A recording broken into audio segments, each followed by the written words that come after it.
BBC India बोल, तारीख 21 मई, दिन शनिवार। मैं हूं मोहन लाल शर्मा। टीवी चैनल ही नहीं, सोशल मीडिया पर भी हर जगह एक ही बहस हो रही है। मंदिर मस्जिद विवाद की कहानी बढ़ती जा रही है। मामला सिर्फ यहीं तक सीमित नहीं, जगहों के नाम, सड़कों के नाम, शहरों के नाम बदलने से लेकर ताजमहल और कुतुब मीनार तक ये मामले जा पहुंचे हैं। पक्ष विपक्ष दोनों हमलावर हैं। अदालतों में याचिकाओं पर याचिकाएं दायर हो रही हैं। समाज में ध्रुवीकरण पहले भी रहा है, लेकिन क्या आपको लगता है कि अब ये अपने खतरनाक स्तर पर पहुंच गया है? आज इंडिया बोल में इसी पर चर्चा। रखिए अपनी राय। मुफ्त फोन करें 1811 7000 और 1800 102 7001 पर।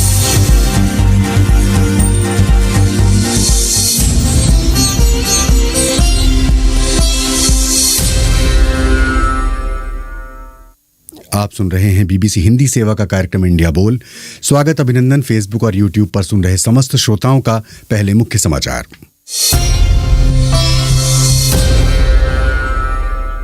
केंद्र सरकार ने पेट्रोल और डीजल पर एक्साइज ड्यूटी में कटौती की है।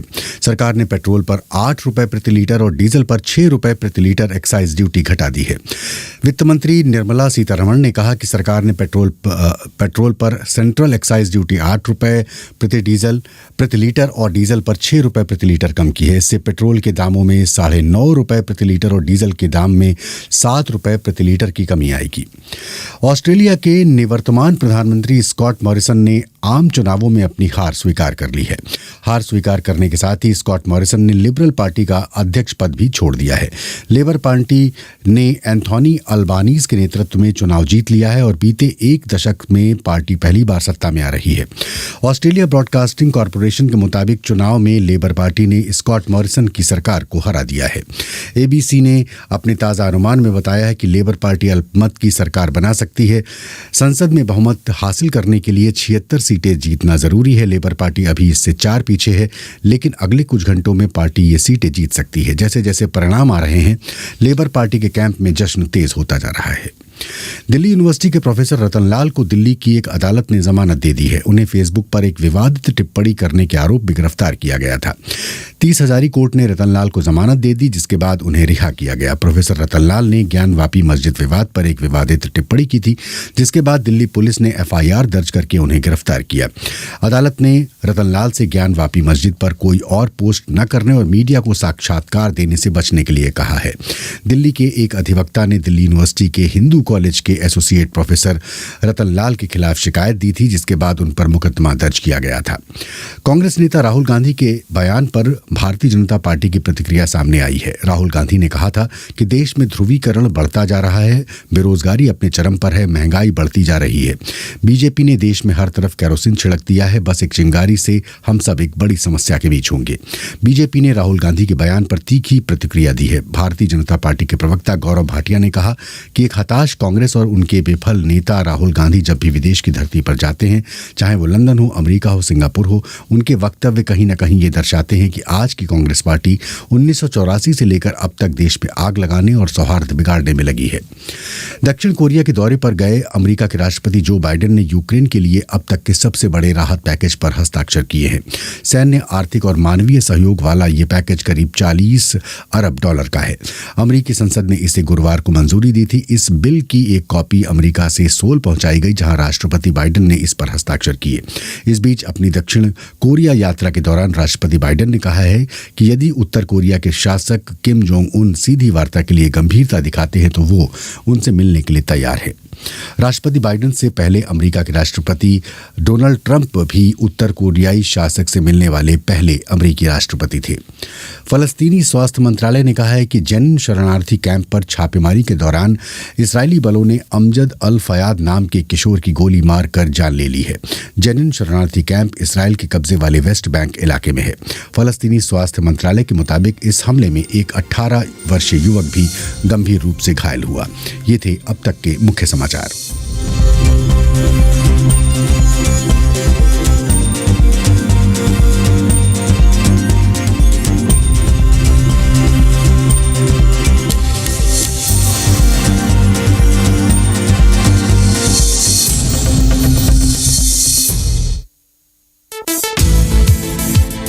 नेता बोले, अफसर बोले, पैसा बोला, बंदूक बोली, अभिनेता विलेन बोले, नहीं बोल सके तो बस आप। अब इंतजार खत्म, जुबान पर लगे ताले खोल।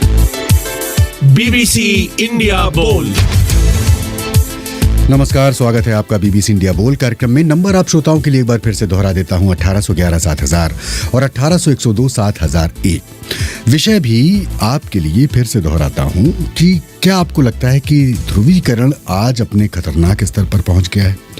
ये आज का विषय है। आज मेरे साथ इस कार्यक्रम में शामिल हैं वरिष्ठ पत्रकार कमर वहीद नकवी साहब और साथ में आप श्रोता। इससे पहले कि मैं कमर वहीद नकवी साहब के पास पहुंचूं, इस कार्यक्रम की शुरुआत एक श्रोता की टिप्पणी से करना चाहता हूं मैं।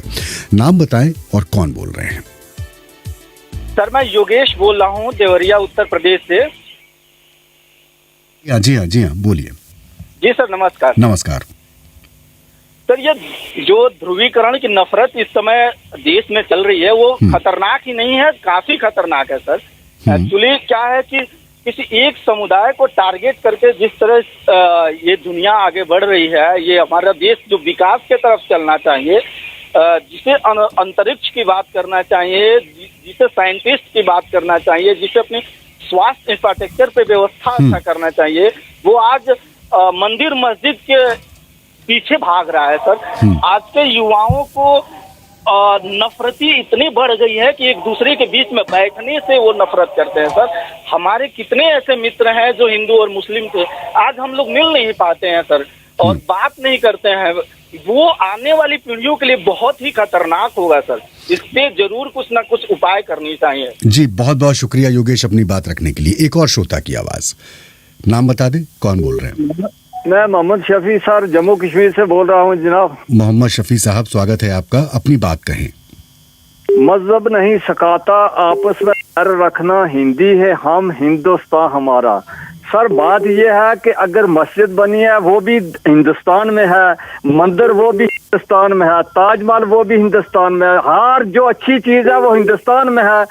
क्या ये लड़ाई और झगड़े जो कर रहे हैं ये सिर्फ एक अपनी राजनीतिक चमकाने के लिए?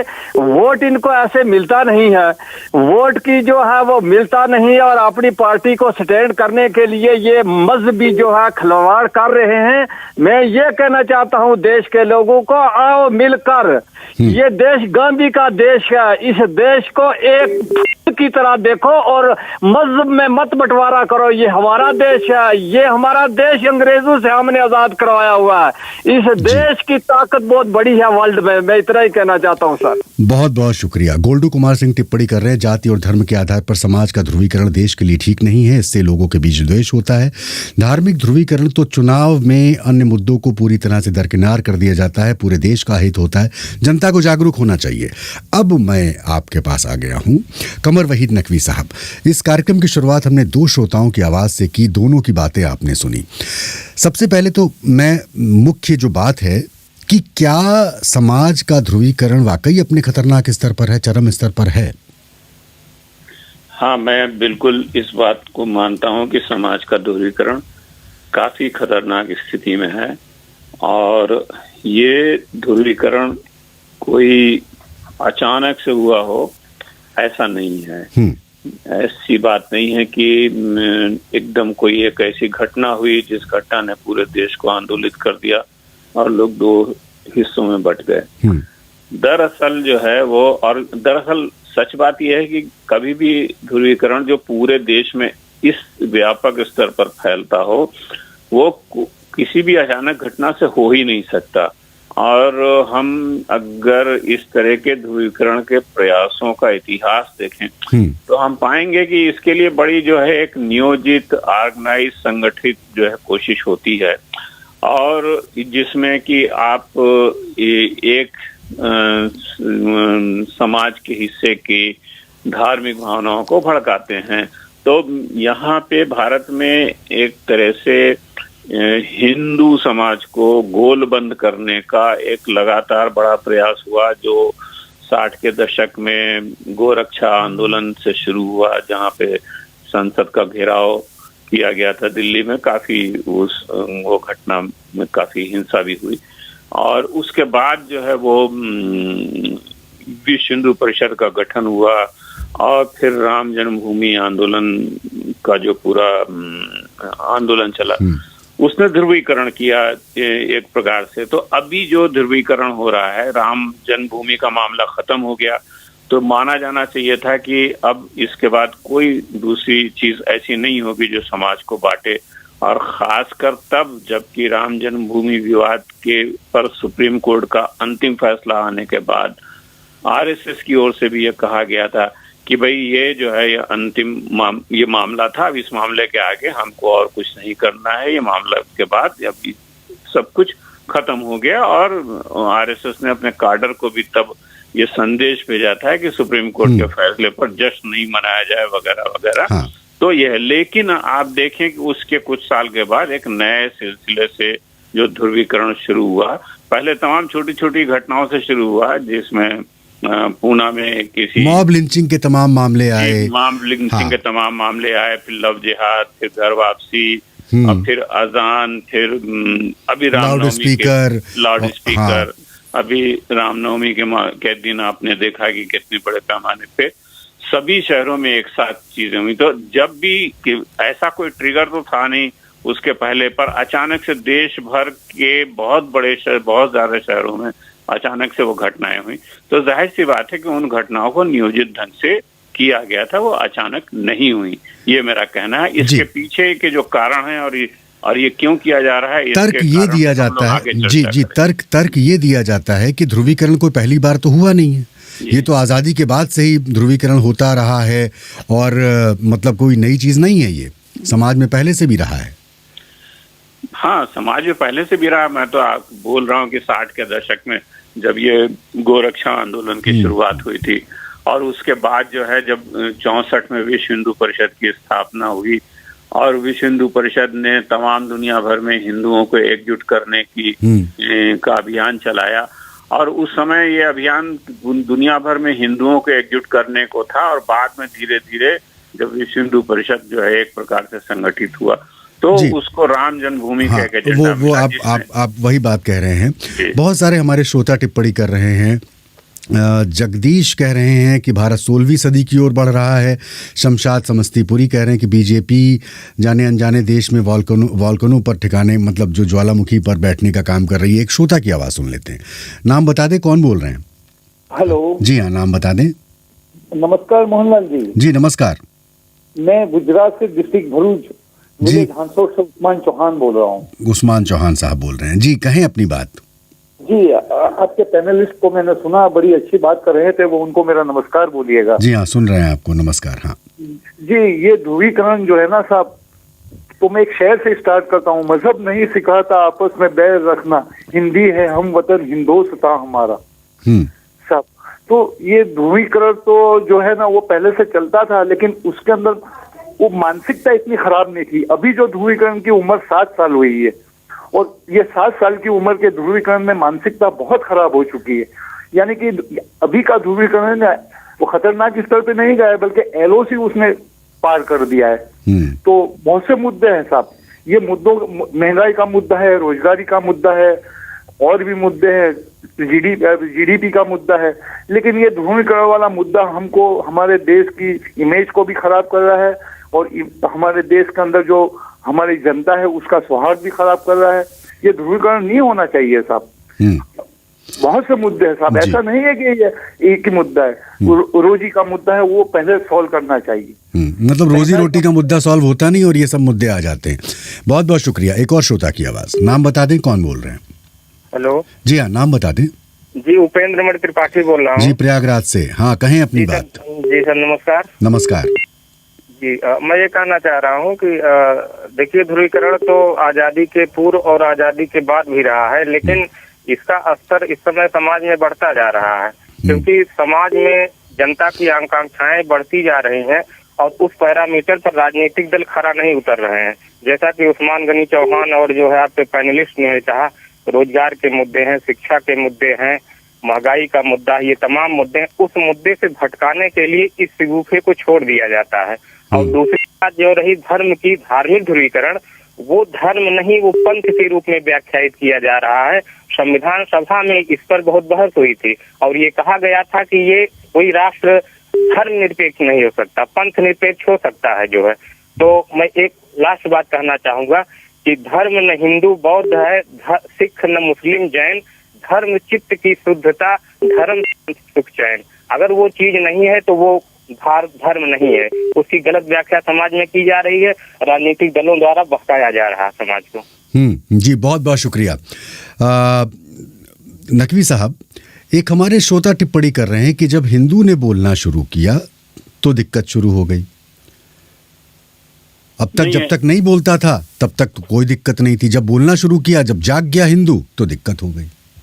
इसका क्या तो कहने की बात है। हाँ, ये रजत शर्मा है ये टिप्पणी करने के, आज हिंदुओं ने कुछ बोलना शुरू किया तो ध्रुवीकरण हो गया। इतने दशकों से एक तरफा चुपचाप थे तो सब ठीक था। ये पहली बात, ये वक्तव्य ही गलत है कि इतने दशकों से सब चुपचाप थे, हिंदू चुपचाप से थे तो सब ठीक था। ऐसा नहीं है। कम से कम 10 साल तो राम जन्मभूमि का आंदोलन ही चला है और उसमें हिंदू बहुत ही, जो हिंदुत्ववादी ताकतें थी, हिंदू मैं नहीं शब्द इस्तेमाल करूंगा, जो हिंदुत्ववादी ताकतें थी वो काफी मुखर रही हैं और उन्होंने बहुत तमाम तरह के अनर्गल बयान दिए हैं जो उस समय के तमाम अखबारों में छपे और वो बहुत ही चार्ज एटमॉस्फेयर था। पर जो बात पे मैं आना चाह रहा था वो बात ये थी कि जो आपने पहला सवाल किया था कि जो ध्रुवीकरण पहले भी होता रहा है, इस बार भी हो रहा है, अंतर क्या है। मैं ये कहना चाहता हूँ कि पहले जो ध्रुवीकरण हुए हैं वो छोटे छोटे रहे हैं, छोटे मुद्दों को लेकर के, एक सीमित मुद्दों को, और उनका एक सीमित प्रभाव रहा है।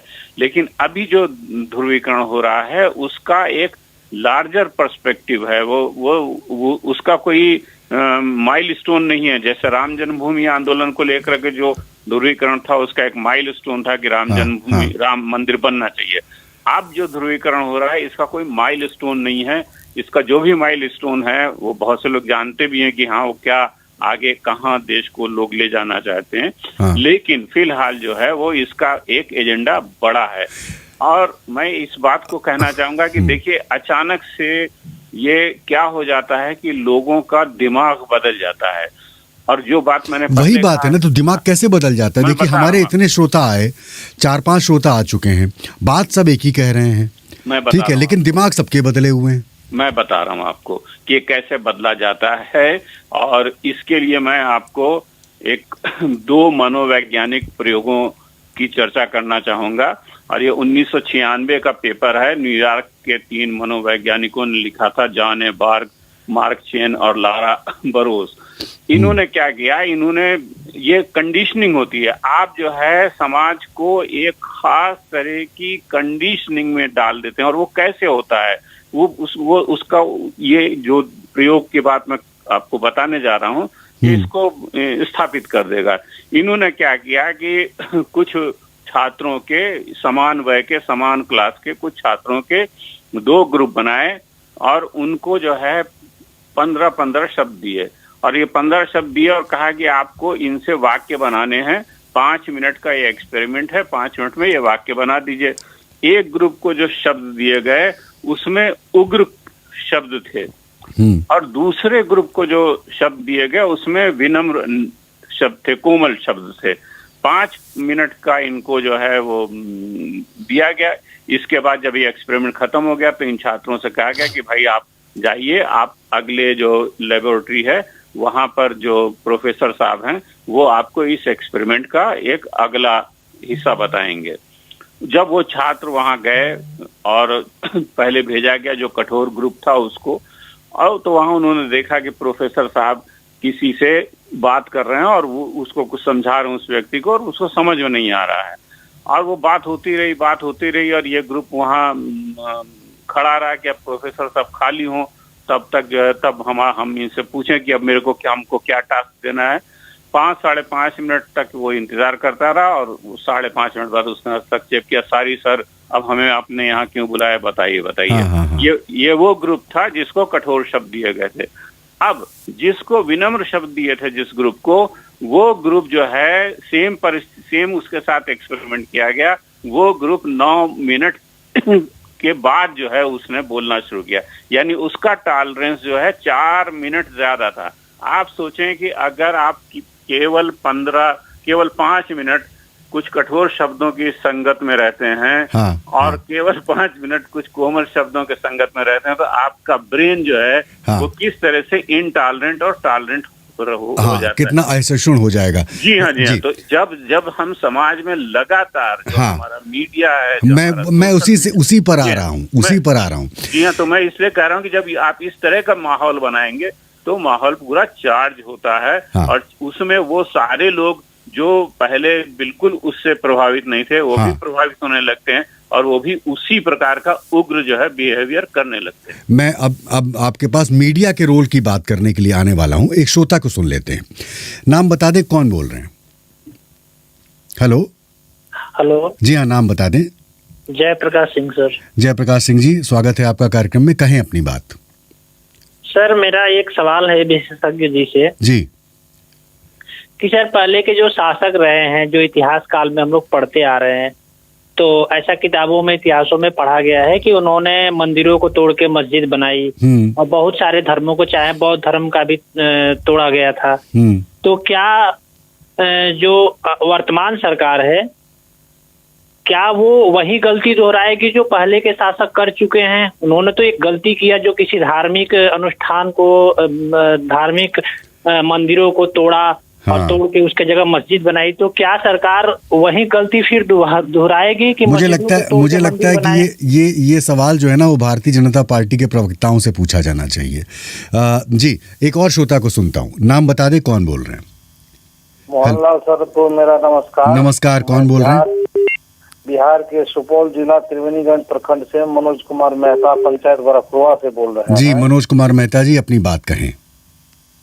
सर मेरा कहना यह है, ध्रुवीकरण का दौर आज के दौर में खतरनाक, मतलब कहा जा रहा है कि खतरनाक दौर में आ गया है। पूर्व के सरकारों ने भी इसको हवा दी है। नहीं, इसमें कोई दो राय है ही नहीं।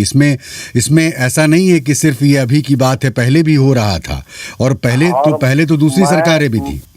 जी, और मैं आपके मेहमान से सहमत नहीं हूँ कि ये कोई नैरेटिव भरा जाता है, चूंकि यह जो है हमारे एजुकेशन और जो समस्या है उससे भी मायने रखता है। क्योंकि कम पढ़े लिखे लोग भारत में हैं, इसलिए धर्म और धार्मिक भावना पे ज्यादा भड़क जाते हैं। हाँ। अगर एजुकेटेड लोग रहेंगे तो मेरे समझ से ये सब जो मतलब समस्याएं आती है वो नहीं आएंगी। जी। और जो नेता आते हैं तो वो भावना भड़का करके अपने कुर्सी को बचाना चाहते हैं। हाँ। और अपनी राजनीतिक रोटी सेकना चाहते हैं। जी, इसलिए आज के दौर में खतरनाक, मतलब समस्या तो है, ऐसी बात नहीं है कि समस्या नहीं है, लेकिन चूंकि भारत जो है हिंदू बाहुल्य देश है और तो कहीं न कहीं किसी रूप में हिंदुओं का भावना जुड़ा रहता है मंदिर से। आखिर हिंदू कहाँ मंदिर बनाए? अपने देश में न बनाए तो कहाँ जाएं? विश्व में वैसे हर देश में ये समस्या है। अमेरिका में काला गोरा का है, हमारे पड़ोसी देश में भी है, लेकिन हर जगह मेरे समझ से, मैं जितना समझ रहा हूँ। जी, संक्षेप में अपनी बात कह दें। हाँ जी, मोहनलाल सर, मैं जितना समझ रहा हूँ, लोग यदि शिक्षित हो जाए तो ये समस्या स्वतः, मतलब जागरूक हो जाए और शिक्षित हो जाए, ये बहुत जरूरी है। जी, बहुत बहुत शुक्रिया। एक और श्रोता की आवाज। जी हाँ। हेलो। जी हाँ, नाम बता दें। नमस्कार, ओम प्रकाश बोल रहा हूँ, बीकानेर राजस्थान। जी, बीकानेर राजस्थान से ओम प्रकाश जी, कहें अपनी बात। सर ध्रुवीकरण तो अपने समाज में अभी चरम सीमा पर है ही, पर जो अभी की स्थिति है ना, अपने भारतीय समाज में आम लोगों के लिए इंटरनेट बहुत नया है सर। हाँ। और इसका है ना सरकारें बहुत ही ज्यादा दुरुपयोग कर रही है, टेक्नोलॉजी का दुरुपयोग हो रहा है अभी। हाँ। इसकी वजह से क्या है कि ये चीजें है ना एकदम से हाई लेवल पे आ गया और हमारा समाज है ना उतना जागरूक नहीं है इन चीजों को उपयोग करने के तौर तरीकों के रूप में, और सरकारें इन चीजों का फायदा उठा रही है। जी। और जी, इससे क्या है, ये बढ़ रहा है। जी, बढ़ रहा है। बहुत बहुत शुक्रिया। कमर वहीद साहब, एक बहुत बड़ा हमारे तमाम श्रोता भी टिप्पणी कर रहे हैं कि दिन भर 24 घंटे, अगर आप एक एक्सपेरिमेंट की भी बात बता रहे थे, 24 घंटे अगर आप टीवी चैनल देखेंगे और एक ही बात देखेंगे आप, तो टीवी चैनल का रोल क्या है? टीवी चैनलों का रोल वाकई जो है बहुत खराब मतलब माफ है। कीजिएगा, आप खुद ही टीवी चैनल हूँ, मतलब ये सवाल मैं आपसे पूछ रहा हूँ। 24 घंटे 24/7 टीवी चैनल चल रहे हैं और डिबेट हो रही हैं उस पे। एक खबर को, एक लाइन की खबर को मतलब घंटों परोसा जा रहा है, उस पर बैठ के ज्ञान, उस पे भयंकर चर्चाएं हो रही हैं। नहीं, वो एक लाइन की खबर भी नहीं होती, असल में खबर ही नहीं होती, और आप बिना किसी बात पर उसको खबर बनाते हैं जो कि घटना हुई नहीं होती। तो कई तरह की ऐसी घटनाएं हुई हैं। मतलब जब ये कोविड शुरू हुआ था उस समय जो है बहुत सारी ऐसी खबरें हुई जहां जो खबर ही नहीं थी, बिल्कुल झूठी थी, और उनको फैलाया गया। और आज भी बहुत सारे जो टीवी मीडिया पे जो नैरेटिव चल रहा है वो इसी प्रकार का है, बिल्कुल अनकंट्रोल्ड और अनरेगुलेटेड। और ये चिंता की बात है। और आपको बताऊं कि अभी कुछ दिन पहले खुद भारत सरकार के सूचना प्रसारण मंत्रालय ने टीवी चैनलों को एक एडवाइजरी जारी दी कि भाई आप इस तरह की बहुत सारी उत्तेजक, भड़काऊ और ऐसी जो है संवेदनशील चीजें जो है दे रहे हैं जो नहीं देना चाहिए। हालांकि टीवी कंटेंट के लिए एक सेल्फ रेगुलेटरी मैकेनिज्म टीवी चैनलों का बना हुआ है, लेकिन वो जो सेल्फ रेगुलेटरी मैकेनिज्म वो पता नहीं। हाँ, नहीं, पहली बात वो काम क्या कर रहा है, क्योंकि बहुत दिनों से उसकी गतिविधि के बारे में हम लोग को कुछ खास पता नहीं चल पाया कि वो क्या कर रहा है। और अगर कुछ कर रहा होता तो कम से कम इतनी बेलगाम जो है वो चीजें नहीं होती। लगातार वो चीजें बेलगाम हो रही हैं। जी, मैं आपके पास आऊंगा। 2 आखिरी श्रोता है मेरे पास जी, सिलसिलेवार। जी हाँ, नाम बता दें, जल्दी से अपनी बात कह दें। जी सर, मैं आरिफ वकार हिंगोरा कच्छ गुजरात से बात कर रहा हूँ सर। आरिफ जी, अपनी बात संक्षेप में कह दें जल्दी से। जी सर, मैं एक आशुतोष राणा की एक शायरी कहना चाहूंगा। जी कहें। नस्लों का करे जो बंटवारा, रहबर वो कौम का डोंगी है। क्या खुदा ने मंदिर तोड़ा था या राम ने मस्जिद तोड़ी है? ये हिंदू मुसलमानों का देश है। हिंदू से ह निकाले और मुस्लिम से म निकाले, और हम रह के हम इस देश में रहना चाहते हैं सर। ये ध्रुवीकरण की राजनीति जो राजनेता कर रहे हैं ये नहीं करनी चाहिए। जी बहुत बहुत शुक्रिया। एक टिप्पणी पढ़ना चाहूंगा मदन लाल लंबोरिया साहब की। सभी धर्मों के अनुयायियों को अपनी धार्मिक श्रेष्ठता की सोच का त्याग करना होगा, तभी धर्म की सार्थकता होगी। एक और श्रोता, आखिरी श्रोता है, नाम बता दें जल्दी से और अपनी बात कह दें। हाँ सर, मैं जेसी यादव और लॉ फैकल्टी बीएचयू से बोल रहा हूँ। जी, लॉ फैकल्टी बीएचयू से। आप तो उस जगह से बोल रहे हैं, कहें अपनी बात। Yes sir. सर, इस समय जो वर्तमान राजनीति का विकृत स्वरूप है, हाँ, वो हमारे सामाजिक ध्रुवीकरण का इस समय चरम पे है। हाँ। जनता को उसके बेसिक मुद्दों से डाइवर्ट करके नए मतलब आवश्यक मुद्दों पर हमें भिड़ा दिया जा रहा है। ये हमारी सामाजिक समरसता को छिन्न भिन्न कर चुका है। जहाँ हमारी विविधता में एकता पहचान हुआ करती थी, परंतु आज वर्ग व संप्रदाय विशेष और अन्य सभी वर्गों व संप्रदायों पर हावी हो चुका है। जी बहुत बहुत शुक्रिया, बहुत बहुत शुक्रिया। मैं आखिरी टिप्पणी के लिए कमर वहीद नकवी साहब आपके पास आ रहा हूँ। हम मीडिया की बात कर रहे थे और उसके रोल की बात कर रहे थे। 24 घंटे अगर हम एक ही लाइन, और हेडलाइन भी कैसी, मतलब हेडलाइन ऐसी लगती है कि उसके बारे में कुछ ना कहा जाए तो वही अच्छा है। जी बिल्कुल सहमत हूँ मैं आपसे। और ये जो टीवी मीडिया है, मतलब हेडलाइन देख के ही आप भड़क जाएंगे। जी हाँ बिल्कुल, वो बहुत ही भड़काऊ हेडलाइन है, बहुत ही समाज को बांटने वाली हेडलाइन है। और मैं कहूँ अगर थोड़ा लेकिन सर टीआरपी भी उसी से मिलती है।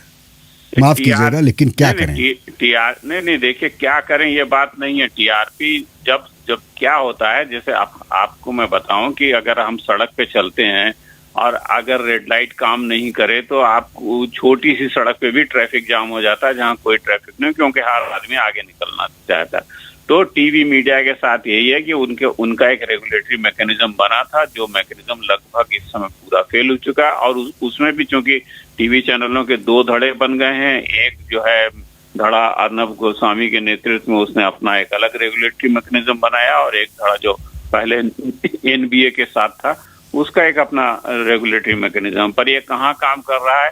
अगर कुछ काम कर रहा होता तो इसका असर दिखता, पर ये बिल्कुल बेलगाम है। और इनको भी समझना चाहिए टीवी चैनलों के लोगों को कि भाई आप जो समाज में कर रहे हो, जो फैला रहे हो, उसका जो है वो उसकी आग, उसकी आंच आप तक भी आएगी। ऐसा नहीं है कि आप शायद सत्ता पक्ष को फायदा होता हो।